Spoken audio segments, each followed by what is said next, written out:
tomorrow I'm going to post about crumpling some hearts, and every time I post about this, there's pushback, which I get, right? They trusted you. I can't believe you would do that. Why don't you make a copy, crumple the copy, right? Don't ruin the thing that they did. So before I post it tomorrow, I want to get in front of it a little bit, right? If you crumple a copy, it doesn't hurt. And that's the problem.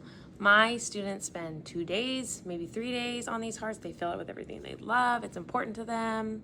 It's personal and it's theirs. And then somebody crumples it. The discomfort is the entire lesson. You cannot intellectually understand what unkind words do to a person. You have to feel it. Emotional experiences stick way more durably than just thinking about it, right? If you want it to stick, it has to feel like something first. And I want this to stick. Nearly every version of this activity ends the same way, okay? Kids try to smooth out the wrinkles.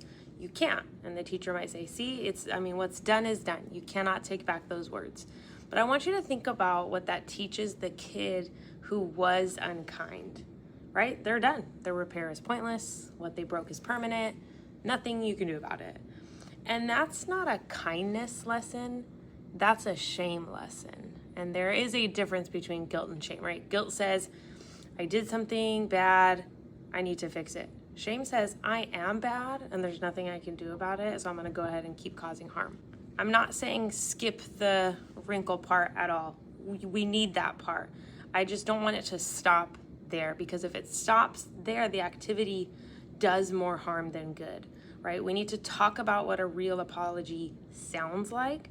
Naming what happened, saying how the other person must have felt, saying what you'll do differently next time. And I say, when you crumple someone's heart, because every single kid in the room is going to crumple someone's heart someday. That's called being a person. They have brains that aren't fully developed yet, and they're going to make bad decisions. My brain is completely developed, and I still make those bad decisions sometimes. This activity does two things really well, okay? It makes us feel what it's like when something mean happens to us. So hopefully we stop and think before we go and say something mean to one of our classmates or anyone in the world. And it should give us a way back when we're the ones who are mean, right? I'm the youngest of 5, so I know a little something about insults, okay? So I know that it's scary and I know it feels mean, but the purpose behind the crumple is worth it. It makes a difference, and then you can reference it all year long and you talk about it, and kids will stop and think because they have a real felt memory.